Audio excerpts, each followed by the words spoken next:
Sarah Jane, how did you find carnivore?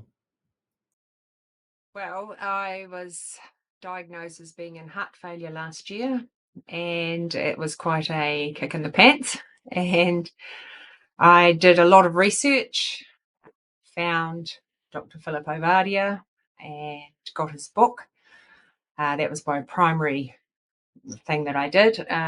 His book, Stay Off My Operating Table, and started very much keto, which I'd known about keto for a long time, but had been rather slack.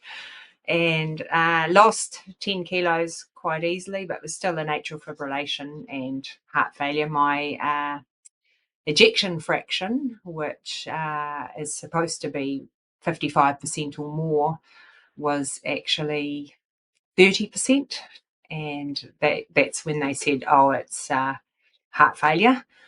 Um, so, yeah, I was thinking Mrs. Google wasn't very complimentary. She says heart failure 1 to 5 years.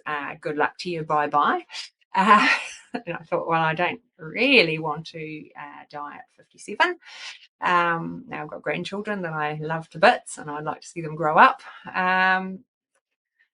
So then, following Philip Ovadia, I found Kerry from Homestead How, who very inspiring, said that he'd solved his heart failure on carnivore. And then I found Philip Ovadia also has become a carnivore, subsequently to writing the book, I assume, and has the old avocado. That's whatever, neither here nor there. But decided, okay, February, my husband and I decided we'd go carnivore. Amazing, just amazing. I had sore knees, heart failure, um, and yep, all resolved. So, long story very short, I got tested a week ago, had an echocardiogram. My EF is now 58%, which is the normal range. So very stoked. Thoroughly. I That feel like, that's yeah, amazing. that's awesome. And just for people watching, because this can be confusing when we talk about ejection fraction, right? Because when you think in normal life, when you think 50 odd percent, you think, well, there's a big problem, right? Because that's half of a Oh, hundred. I But know. I was the same. ejection fraction is meant to be around 50 odd percent, right?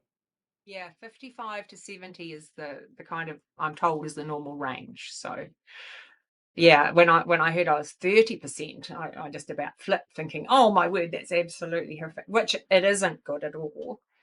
But to get it to 58 has just been incredible. And my atrial fibrillation, I went back into the sinus rhythm at the end of June. I have lost 21 kilos so far, and I'd like to lose another 20, but very, very happy. Lost half a kilo a week, which is probably a pound a week for your American listeners. Yeah, very thrilled. That's fantastic. And I mean, did you ever expect this in February? You thought, okay, well, I'll give it a try, but did you expect these kind of results? No. Yes and no. I mean, I'd been so inspired by Kerry. I thought, and several other people that I'd watched on YouTube, and you start to think you're almost going down a cultish rabbit hole. but but then you realize, actually, wow, just blows my mind. We're very, very fortunate. We live on a dairy, well, we were dairy farmers. We're now dry stock farmers, and we have beef and sheep on our own farm. They're only grass fed. We eat our own meat. It's been so easy for us. Mm. And great, my husband does it as well. So, Yeah, and he's had good results too. oh yeah, yeah. Of course, he lost weight faster than me, but that's all right. We won't hold that against him. But he wasn't Um, sick. I mean, I had a congenital. I was born with a congenital heart condition, so I've had heart problems my whole life. It wasn't actually diagnosed till I was 27, and then they did open heart surgery and cut out a membrane that was in my upper left chamber. The thing I had is called core triatriatum. It's like having three atria, and it's like a semi-permeable membrane in one chamber that as soon as you walk faster or do any exercise, the blood banks up behind the membrane and goes back to your lungs. So, yeah, I've never been able to do exercise in any way, shape, or form. And it wasn't until I'd had 3 children and I had to sleep sitting upright all night with our third baby, and went to the doctor, the GP, and he said, "Oh, you're just unfit. But I will refer you to a cardiologist." And they did tests and said, "Oh no, you've got cortical triatum, and we're going to operate within a month." And I had 3 kids, 5 and under at the time, and it was all a bit daunting. But it was great then for 20 years. So that was back in '94. It was great for 20 years. And as I went along, I gained more and more weight and went into and yo-yo dieted for years. And lost a lot of weight in 2007 and gained it all back, plus some in 2008. And depressingly went into atrial fibrillation. So I've had several sort of zaps, cardioversions, they're called, when they put the pedals on you and zap you. And that would get it back into rhythm for sometimes a year, sometimes only 2 months. And then in 2016, I had a cardiac ablation to fix 9 spots that were causing it to misfire. And that was good for a long time, but then put on lots and lots of weight again and I think what really triggered the heart failure was I got very, very sick in March last year. And got pneumonia. I was sick for 3 months and my heart was just couldn't cope. And the extra weight really doesn't help you. So, yeah. My dilemma now, which I'd like to ask your listeners and Mm. watchers, I'm scheduled to have a cardiac ablation in 2 weeks' time. This is booked a year ago. And I've contacted the cardiologist and said, "Do I still need this? I've done this. I've done this." I didn't say I was carnivore because they probably flip their little lids. But I don't think I need it now, but they've told me I still do. So I'm But if you're in sinus rhythm now, well, that's it. Why if it ain't broke, don't fix it, because I think. you've been in sinus rhythm for about 3 months, yeah? Yes, yes. So Right. I Yeah, I don't mean, know. I don't know a lot about it, but yeah, it would just seem like if it's working okay now, should we just take more of a wait and see approach, or are they concerned? Yeah. Are they concerned about? Is it difficult to like if it's been booked a year in advance? Is it difficult to get you in for another one because of waiting lists or something? If you were to need one in the future or something? Well, I think that is it. I was scheduled to have it 6 weeks ago, and actually the hospital went on strike. Maybe it was fortuitous. The very day after I was scheduled to have it, and they weren't doing any new operations the day before. So it was delayed for 6 weeks. And they said at that point, do you want to go off the list? And when you've had heart problems for years, it's sort of, do I dare go off the list and be brave? But I feel so good now. I'm Yeah, erring on the side of I'm going to ring and say, no, I don't want this at this time. So, yeah, yeah. So I hopefully some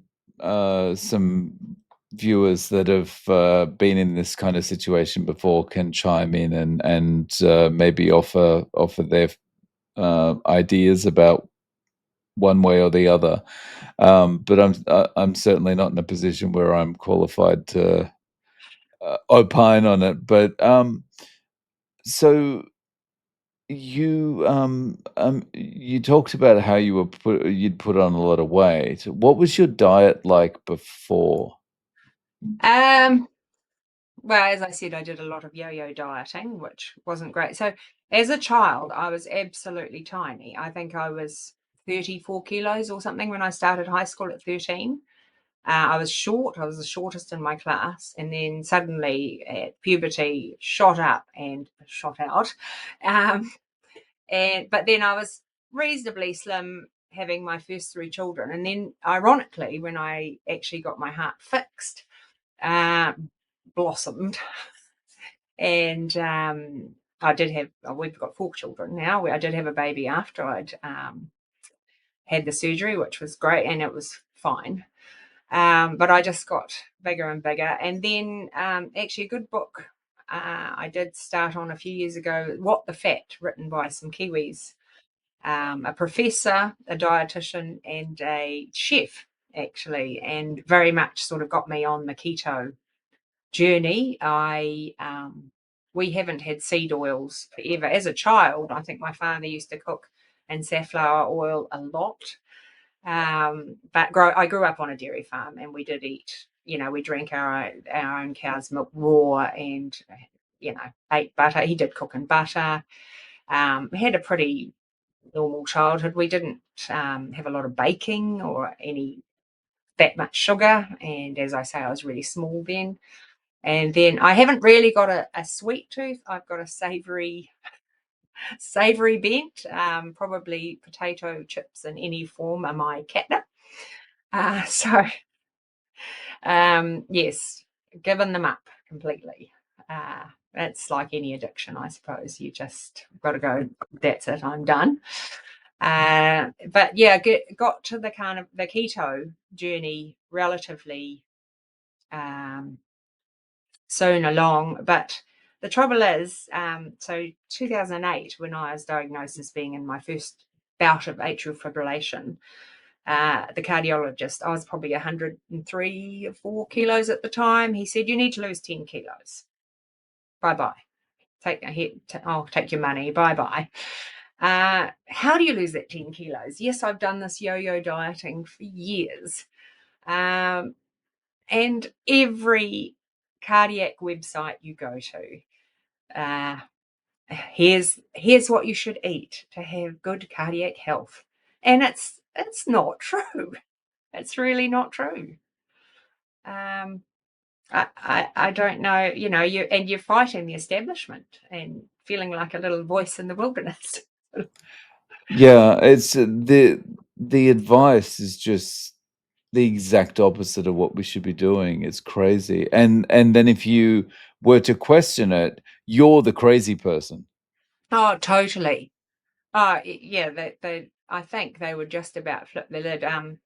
Uh, my daughter's good friend, who's a cardiac nurse, even chatting to her, my daughter chatted to her, and oh, you shouldn't do keto. You lose weight too fast, and it's not good for you. It's just, and she is not, she's a cardiac nurse. I don't know. Y- Yeah. So what is your diet like now? Uh, Lots of beef. Yeah, we sort of have gone off chicken really. I'm not a great chicken fan. And because we've got our own beef, we'll get a beast killed and just I suppose you'd eat it from nose to tail. And so we try and limit ourselves on the steak because otherwise we'd have nothing left but mince and chuck steak because all the good steak we'd want to eat it first. But a normal day, I actually have 2 meals a day. Went down to that quite quickly. So with the keto, I'd have 3 meals a day, and if I was going out anywhere, I'd take nuts and things with me, or a boiled egg, just to have a keto snack. Otherwise, the temptation, we're going out with friends, we're having a coffee, let's have a cake. No, no. So that was good to start like that. And actually having that was probably 3 months I was on keto before I started carnivore. Well, really good keto, not sort of dabbling. Um, and then going carnivore was no shock to the system. It was really easy. And I went 3 meals a day with no snacks because I used to find 3 or 4 in the afternoon, which I think maybe a lot of people are like this, talking, friends and things. I would feel I don't even know it was hungry. It was just this sort of, what can I eat? What can I eat? And I'd eat junk at that time. And then when I did keto, that's when I'd have some nuts, a handful of nuts, and say, no, that's enough, or a slice of cheese or something. But now I would have, so breakfast this morning, I actually had a couple of lamb chops. And tonight I haven't got out the freezer yet, but I'll probably have steak tonight, off the barbecue with lashings of butter on top, which probably sounds terrible to people who aren't carnivore, but carnivore people will know exactly where I'm coming from. Um, yeah. And We do you eat eggs? Yes, I do. Um, if I'm going to be going out to an event or something, I will take maybe 3 boiled eggs for dinner because it's easy, just portable.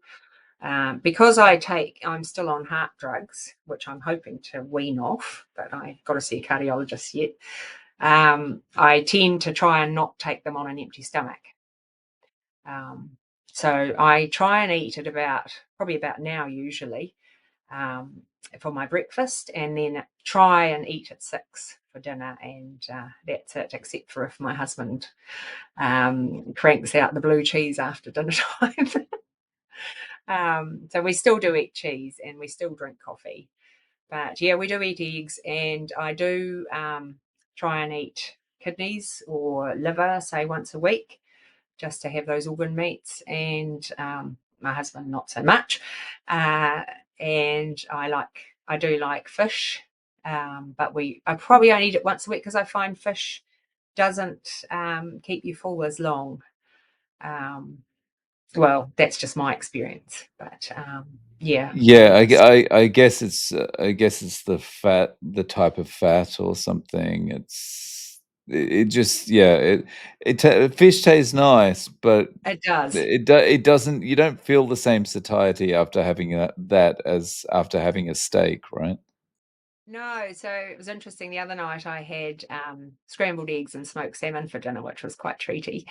And I had, I think, 3 eggs and I think it would have been a 180-gram packet of salmon. Um, and then woke up at 3 in the morning and thought, I am ravenously hungry, but you just get through it. So, do you remember that moment in June where you went from being an Afib to sinus rhythm? Like, did you just wake up and it was like everything It's felt normal? it's exactly what happened because I can feel when I'm an AFib, it feels, the best analogy for me is like sitting in a train. You're jiggling along like you're sitting in a train. You can feel it. Um, but I woke up and took my pulse. I was a registered nurse back in the day. Took my pulse and thought, it's in rhythm. That's just blew my mind. Yeah, and it's a steady around 70, 67, 70 beats. My blood pressure's sort of sitting at 100/70, which is just picture perfect, really. I've never really had a blood pressure problem, but and they'd sort of upped my digoxin dose to double the dose to keep it a bit, yeah, more efficient, I suppose, and slow it down. And I actually emailed or rang my cardiologist's office that day and said, should I be taking this double dose? And he actually didn't back to me for about 3 days, but I just halved it that day, thinking I don't care what he says actually, which is a bit naughty. And he said stay on the double dose, but I think I'd be really struggling if I was far too slowed down. Um, yeah, so any Wow. cardiologist don't ground me. So did when you woke up and it was in rhythm, did you find that you woke up feeling any differently that day? Like, did you feel like you were more well rested or anything like that? It was quite funny. I was catering for an event that night for about 120 people. So I was thinking, oh, crumbs, I hope I don't um, go back out of rhythm, with all this sort of go, go, go-ness that day. But no, I just felt like I had heaps of energy, and just people who've done carnivore know this. Your aches and pains are gone. You're just the clarity is so much better. You're just yourself more than being in this brain fog of doodling along with carbs, really. If your cardiologist, said to you, "This carnivore is just dangerous. Don't do it." It's just spells disaster. I mean, how would you feel about that? Would that kind of put you off? No, not at all. Not at all. And um well, it's just a no-brainer. I mean, are other patients get back into Afib on the classic SAD diet? Right. They're not. Well, they go tell you to go home and lose weight. They give you no directions on how to do that. You're left to your own devices. Here's the food pyramid. Eat more grains, eat more carbs. It's much better for you. Oh man, just yeah. It's just a different world, isn't it? And it's so good now having all this YouTube community that is so positive and encouraging, just to help you. And it's. I think I watched someone the other day saying, you feel so much better. You want to tell the world, but they don't want to hear it. And you've got friends and family. We've got a son who really needs to lose weight, and I'd love him to try and do this way of eating, at least keto. And no, and he knows, but he's young, and yeah. And I think I also saw someone on your channel saying it's not sometimes till you hit rock bottom, which was me.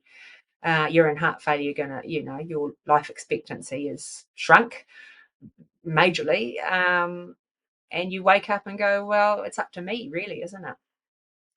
Yeah, it's when you get to that point where it's like you're running out of options and you've got to just make a decision. I've got to perhaps try something I never tried before. Well, that's it. And what have I got to lose, like, other than lots of weight? And you know, yeah. Right. So has anyone else reacted around you? Like, I guess, do you do you kind of go out to dinner with friends very much, and do they wonder why you're carrying eggs around with you or something like that? Well, we don't. I would say we're probably 98% carnivore, 97, 98% carnivore. So our son and his lovely fiance got married in May, and we had the wedding breakfast, and we just ate what everybody else ate. I wasn't going to sit there and make a big deal of it. And straight back on carnivore the next day. And it's not hard to do that. It's back in the day, when I dieted, if I'd done something like that, I would have thought, that's it. I've blown my diet. I can't possibly, that's it now. Now I just go, oh, well, carnival tomorrow. I'm not worried. Um, yeah, yeah. It's been interesting how different it has been to any other diet. That's just a way of life. That's it Yeah, now. that's it's very interesting that you've got that attitude, the kind of, okay, well, just straight back on the carnivore tomorrow, not going to beat myself up about it. Because I think that's the most important attitude to have. um, we kind of self-sabotage all the way throughout our lives, just going like, "Oh, I've gone off the diet I was on for 10 minutes. That's it. I can't. I've failed. Yeah, I may as well eat the box of donuts. Who cares? My Yep. life's over. And it's awful because And we're it's we're we're only hurting ourselves. we are, and I think that's, yeah, it's funny human nature, isn't it? We just get, you know, you when I was back in the day, the old diet, you'd think, oh, I'll just have a mini pack of chips because that fits into the point system or the whatever system or the, I've done them all. And oops, it's a whole pack of chips and a block of chocolate on top just for good measure because I really want to sabotage myself. Why do we do it? It's just a mystery to me. But carnivore has been so easy in that way, and the beauty of it because okay, we're having stir fry beef. Okay, we're having da da da beef. We're having lamb. We're having it's there's there's really no it's a no brainer because you know exactly what you're going to eat, and that's taken a huge amount of pressure off too. I think. Mm. So do you feel like there's a lack of variety, or are you happy eating this way? No, we have always been big meat eaters, probably spoilt because we have our own farm meat, so we're not ever stinting on amounts of meat. And no, I don't know how anybody could get bored with steak, uh, personally. And I just see this is us for the rest of our lives now, and so inspired by the people on YouTube who have been doing it for years.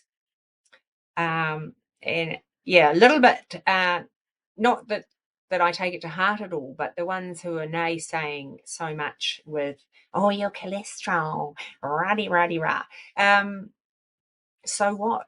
The the the people who are telling you the good details, like Dr. Ken Berry, Dr. Chaffee, they're all, I believe them. I see, and for the layman with the different types of cholesterol within the LDL cholesterol was quite an eye opener for me. I didn't realize there was a difference within LDL cholesterol. Right. Yeah. Because the doctors never tell you. They just look at that one number and they go, "Oh well, you're doomed. You need to take these statins, or it's all over." Yeah. Yeah. Yeah. Thankfully, I've never been offered statins, but I have a good friend who had a heart attack and he's on statins and he's not well and he's not himself. And I think, oh, yeah, what can you do? And Yeah. he's beautifully slim and all the rest of it, but I just think stop taking the statins. You'll feel so much better. Mm, definitely. So if someone came to you and said, "Okay, I want to try this, Sarah Jane. I'm willing to give carnivore a go. Tell me what I should do. What advice or tips would you give them based on your experience?" Well, I've lost count of the number of Dr. Avadia's book I've actually bought and given out to friends. So he'd be very chuffed because I keep buying it. Um, but yeah, I think start keto, get some good advice on that because then it makes it really easy. Well, for me, it made it really easy to transition to carnivore. Um, and just, yeah, do your research. The more I find every time I watch someone, and it can be only a little 10-minute clip or whatever, it's inspiring because they've cured heart failure. Look at me. They've cured diabetes. They've cured all these things. So just if you're struggling, and if you're like me, that you've done diet after diet after diet, then do your 3 meals a day. Do I learn about intermittent fasting? Have have carnival snacks. We love biltong. Um, just don't stint yourself, but do more and just keep researching. I'm happy with the 2 meals a day. Um, I see some people do 1 meal a day. I sort of think, wow, that's quite daunting, but I can see it works fantastically for those people. The intermittent fasting has been a brilliant thing. So trying to finish my eating by 6:30 at night and not eating till 10:30, 11 in the morning, I do think that helps a lot. Just yeah, just I don't know. I quite often will have a meat patty for breakfast with mince and an egg mixed in, salt and pepper. That's fine. Just yeah, and don't beat yourself up if you go out to lunch with a friend and have something. Just go, that was a little blip in the road, and I do not need to worry about this. And I've found that so freeing because we've just been, yeah, as I say, 97% carnivore. It's not even an issue. Yeah, it's interesting how you frame it as as a blip in the road, because like if you were driving somewhere unfamiliar and you end up taking the wrong road and going off a little bit, but then you find your way back, you wouldn't throw your arms up and go, "Well, there's no point in going to my friend's house now. I've messed up." Exactly. Yeah. Yeah. Yeah. Yeah. It's a totally different mindset to any other way of eating that I've ever done. It is so easy. It's not a lot to get your head around. Of this is it, and I don't think I'd ever get bored. Yeah. Yeah, nice. So, Sarah Jane, is there a way that people can reach out to you? Do you have any social media or any other way of getting in contact? No, but I'm more than happy for you to put my email address in your comments at the bottom or anything like that. Yeah, I just have been blown away what this has done for my health, and I hope it continues to do for my health. And your channel, Dave, very inspiring. Um, yeah, just watching people on there, it's just really impressed me. Yeah, thank you. So I'll put your email in the show notes. Sarah Jane, thank you so much for coming on and sharing your story. I really appreciate your time. I hope it inspires somebody else, and keep on the good work, Dave.